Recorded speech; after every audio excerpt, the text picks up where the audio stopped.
शिकार की तलाश में जो आज तक हाथ नहीं आया। काम बताओ नूर भाई। तुम जानते हो उस किलेदार को। आज की कहानी एक ऐसी दस्य सुंदरी की जिसने कुछ ही दिनों में चंबल के बीहड़ों में अपनी बादशाहत कायम की थी। आज की कहानी एक ऐसी दस्य सुंदरी की, आज कहानी एक ऐसी महिला डकैत की जो पुरुष डाकुओं से भी ज्यादा खूंखार, दुर्दांत, दुस्साहसी और पराक्रमी थी। आज कहानी एक ऐसी दस्य सुंदरी की जिसके खौफ से पूरे चंबल का इलाका थर थर कांपने लगा था। आज कहानी एक ऐसी दस्य सुंदरी की जो फूलन देवी बनना चाहती थी। आज कहानी एक ऐसी दस्य सुंदरी की जिसने अपने आशिक के साथ मिलकर चंबल के इलाके में कई महीनों तक राज किया।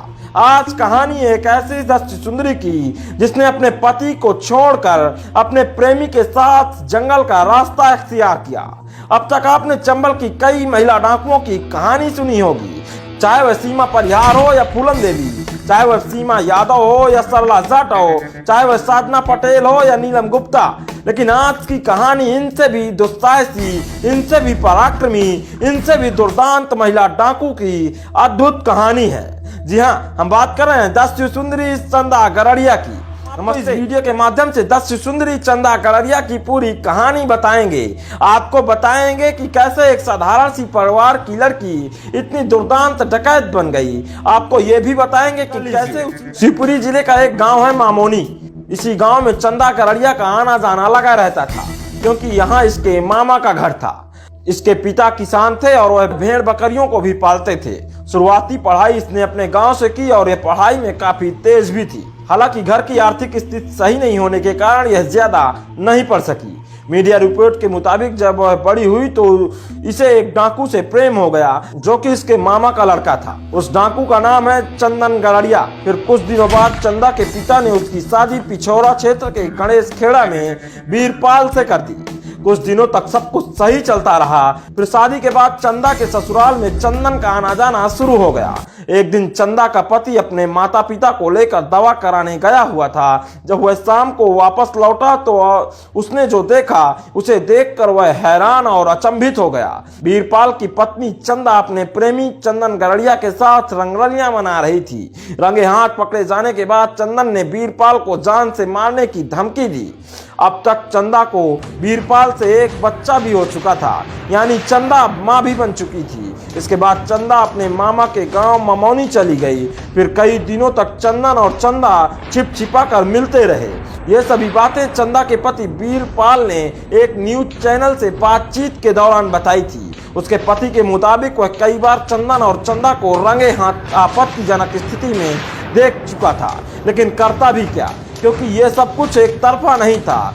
यानी चंदा की रजामंदी के बाद ही चंदन ने उसके साथ शारीरिक संबंध बनाए थे।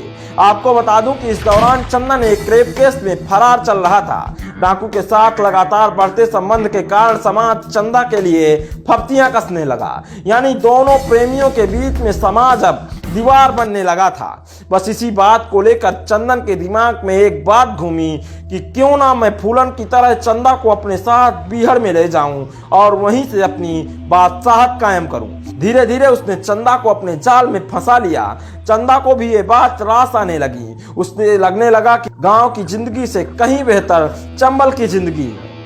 फिर क्या था, दोनों ने एक दिन प्लान बनाकर चंबल में कूद गए। चंदन गरड़िया पहले से ही चंबल की हवा से अच्छी तरह वाकिफ था, लिहाजा चंदा को डाकू बनने में ज्यादा दिक्कत नहीं हुई। अब धीरे धीरे गैंग ने फिरौती के लिए अपहरण करने शुरू कर दिए। क्षेत्र में होने वाले विकास कार्यों में अब चंदा का कमीशन फिट हो चुका था। किसी भी काम में वह पूरे 20% का कमीशन लेती थी। एक दिन चंदन गरड़िया गैंग ने एक सीताराम जाट का अपहरण किया, लेकिन कुछ दिनों बाद सीताराम जाट इन दोनों के चंगुल से भागने में कामयाब हो गया। सीताराम जाट ने बताया था कि चंदा गैंग की सबसे ज्यादा सक्रिय डकैत है और वह सबसे ज्यादा क्रूर भी है।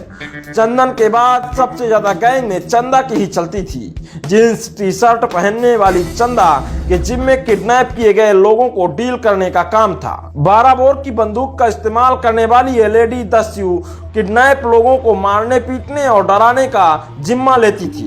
फिर 13 जनवरी 2016 को शिवपुरी पुलिस को सूचना मिली कि आमोल पाठा रोड पर झाल नाले के पास जंगल में डकैत चंदन गरीड़िया का गिरोह रुका हुआ है। सूचना पर अमोला थाना प्रभारी व एसआई ने सरकारी वाहनों से पुलिस के साथ रामपुर के जंगल में झाल नाले का घेराव किया। पुलिस ने बदमाशों को ललकारा तो चंदन गरीड़िया डकैत ने अपने गिरोह के सदस्यों को पुलिस पर फायरिंग करने का इशारा कर दिया। आरोपियों ने पुलिस पार्टियों पर जान से मारने की नियत से फायरिंग शुरू कर दी। पुलिस ने भी आत्मरक्षा में फायरिंग की। फिर पुलिस ने 3 डकैत कल्लू, मोहन, बलबीर को गिरफ्तार कर लिया। अब तक गिरोह के इनाम की संख्या 1,50,000 के पार पहुंच चुकी थी, जिसमें चंदन पर 33,000 का इनाम घोषित था। डकैत चंदन को मोबाइल का शौक था और उसका यही शौक उसके एनकाउंटर का सबब बना। दरअसल 30 जनवरी 2016 को पुलिस ने चंदन गरीड़िया को मोबाइल की लोकेशन साइबर सेल द्वारा ट्रेस कराई। लोकेशन शिवपुरी के आसपास मिली। पुलिस ने तेजी के साथ पहुंचकर गैंग को घेर लिया। दोनों तरफ से गोलीबारी होने लगी। इसी मुठभेड़ में चंदन मारा गया और चंदन के साथ चंदा भी मौजूद थी, लेकिन वह भागने में कामयाब हो गई। अब पुलिस को चंदन के मरने से ज्यादा दिक्कत हो रही थी। पुलिस को लग रहा था कि चंदा चंदन की मौत का बदला जरूर लेगी। चंदा के दिमाग में भी यही चल रहा था। चंदन की मौत के बाद चंदा के गुनाहों की स्पीड दोगुना हो चुकी थी। अब वह कोई बड़ा कांड करने वाली थी।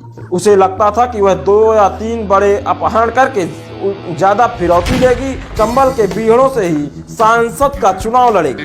अब तक कई मोस्ट वांटेड मामलों में उसका नाम सामने आ चुका था। चंदा को जीन्स और टी शर्ट पहनना बहुत पसंद था। वह जंगल में इसी वेशभूषा में रहती थी। वह फूलन देवी को अपना रोल मॉडल मानती थी। शिवपुरी के जंगलों में अब चंदा का खौफ था। लोग उसे बैंडिट क्वीन के नाम से जानने लगे थे। फिर फरवरी 2016 को शिवपुरी के अमोला थाना क्षेत्र में बैंडिट क्वीन चंदा गरीड़िया के मौजूद होने की पुलिस को जानकारी मिली। पुलिस ने चारों तरफ से गैंग को घेर लिया।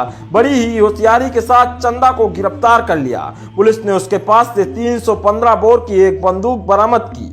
चंदा के अलावा 10,000 का इनामी डकैत भोजा गरीड़िया को भी पुलिस ने पकड़ लिया। भोजा की गिरफ्तारी कोलारस क्षेत्र के 20 भुजा माता मंदिर के पास से की गई थी। उसके पास से भी 315 बोर की बंदूक मिली। भोजा को भी चंदन गरीड़िया का अहम सदस्य माना जाता था। चंदा इन दिनों जेल में बंद है। एक बार उसने मीडिया से बात करते हुए कहा था कि चंदन उसका प्रेमी नहीं बल्कि भाई था। खैर, आप डाकू चंदा गरीड़िया के बारे में